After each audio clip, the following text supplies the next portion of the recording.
श्री जगन्नाथपुरी की सत्य घटना। श्री जगन्नाथपुरी से 10 कोस दूर पीपलीचटी ग्राम में रघु केवट का घर था।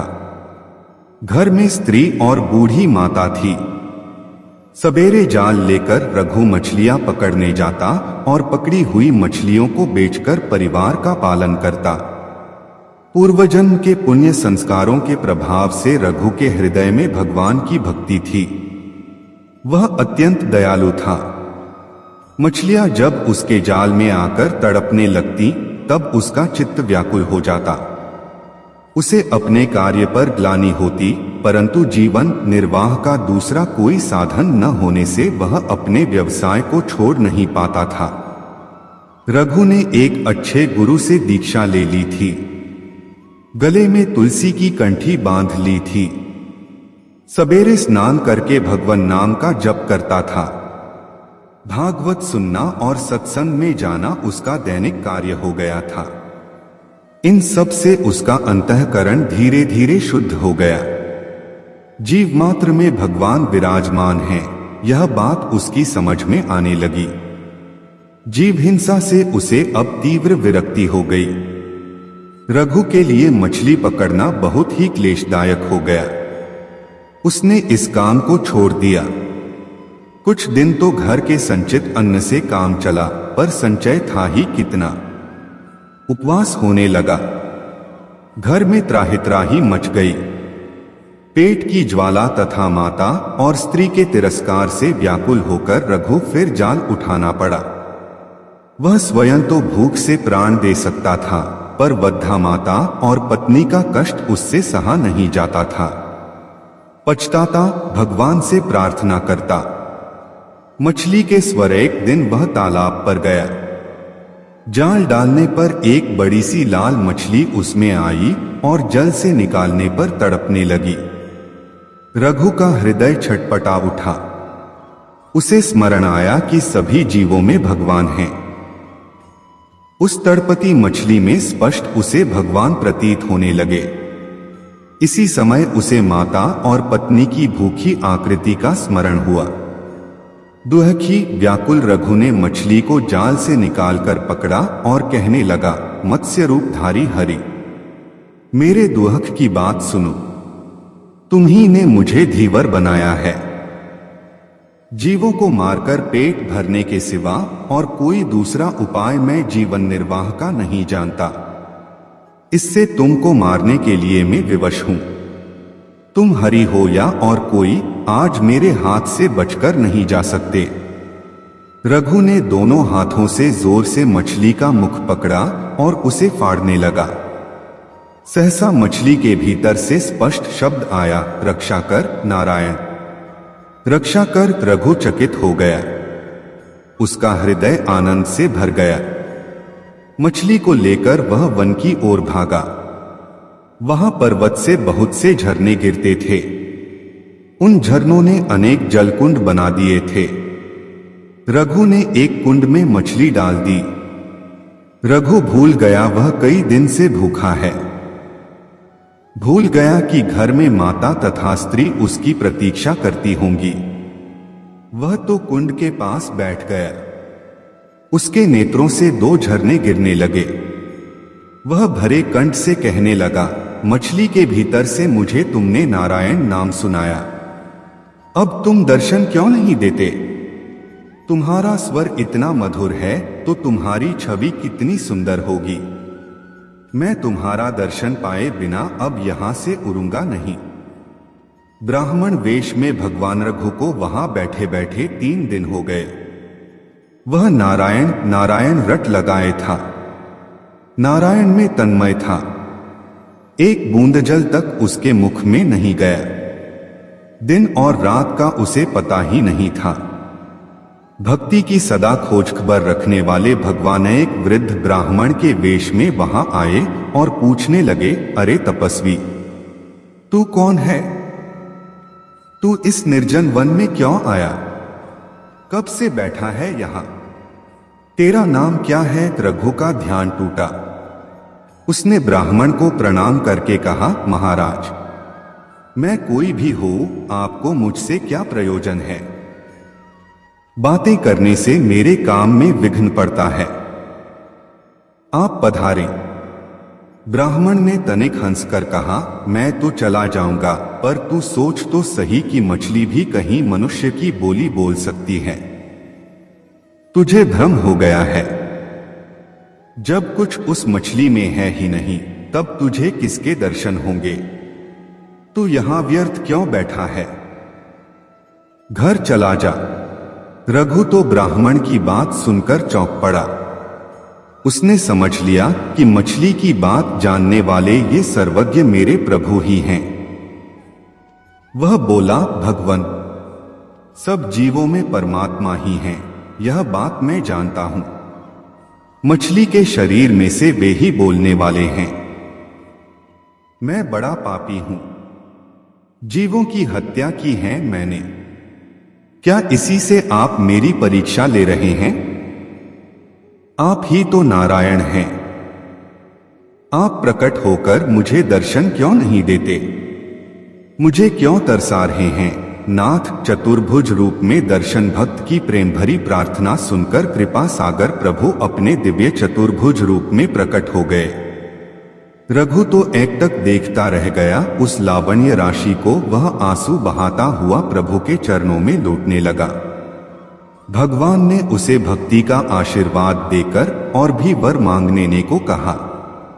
रघु ने हाथ जोड़कर कहा, प्रभु, आपके दर्शन हो गए और आपने भजन का आशीर्वाद दे दिया, फिर अब मांगने को क्या रहा? परंतु आपकी आज्ञा है तो मैं एक छोटी वस्तु मांगता हूं। जाति से धीवर हूं। मछली मारना मेरा पैतृक स्वभाव है। मैं यही वरदान मांगता हूं कि मेरा यह स्वभाव छूट जाए। पेट के लिए भी मैं कभी हिंसा न करूं। अंत समय में मेरी जीभ आपका नाम रटती रहे और आपका दर्शन करते हुए मेरे प्राण निकलें। भगवान ने रघु पर हाथ रखकर तथास्तु कहा और अंतर्धान हो गए। रघु वचन सिद्ध महात्मा भगवान का दर्शन पाकर रघु संपूर्ण बदल गया। वह भगवन नाम कीर्तन करता हुआ घर आया। गांव के लोगों ने उसे धिक्कारा कि माता और स्त्री को निराधार छोड़कर वह भाग गया था। दया करके गांव के जमींदार ने बेचारी स्त्रियों के लिए अन्न का प्रबंध कर दिया था। रघु ने इसे भगवान की दया ही मानी। यदि वह घर पर रहता तो जमींदार या कोई भी एक छटाक अन्न देने वाला नहीं था। अब वह प्रातः शौच स्नान आदि से निवृत्त होकर भगवान का भजन करता और फिर कीर्तन करता हुआ गांव में घूमता। बिना मांगे ही लोग उसे बुलाकर अनेक पदार्थ देते थे। इस प्रकार अनायास उसका तथा परिवार का पालन पोषण होने लगा।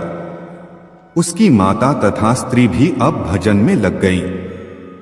रघु अब भजन के प्रभाव से पूरा साधु हो गया। दिन रात उसका मन भगवान में लगा रहता था। वह नाम कीर्तन करते करते बेसुध हो जाता था। अब रघु की स्थिति ऐसी हो गई कि उनके मुख से जो निकल जाता वही सत्य हो जाता। वे वचन सिद्ध महात्मा माने जाने लगे। दूर दूर से नाना प्रकार की कामना वाले स्त्री पुरुषों की भीड़ आने लगी। रघु इस प्रपंच से घबरा गए। मान प्रतिष्ठा उन्हें विष सी लगती थी। घर छोड़कर वे अब निर्जन वन में रहने लगे और 24 घंटे केवल भजन में ही बिताने लगे। एक दिन रघु को लगा कि मानो नीलाचल नाथ श्री जगन्नाथ जी उनसे भोजन मांग रहे हैं। इससे उन्हें बड़ा आनंद हुआ। भोजन सामग्री कर उन्होंने कुटिया का द्वार बंद कर लिया। भक्त के बुलाते ही भाव के भूखे श्री जगन्नाथ प्रकट हो गए और रघु के हाथ से भोजन करने लगे। भोग मंडप में दर्पणोधर उसी समय नीलाचल में श्री जगन्नाथ जी के भोगंड में पुजारी ने नाना प्रकार के पकवान सजाए। श्री जगन्नाथ जी के मंदिर में भोग मंडप अलग है। भोग मंडप में एक दर्पण लगा है।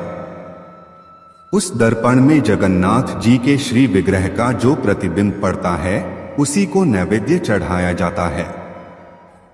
सब सामग्री आ जाने पर पुजारी जब भोग लगाने लगा तब उसने देखा कि दर्पण में प्रतिबिंब तो पड़ता ही नहीं है।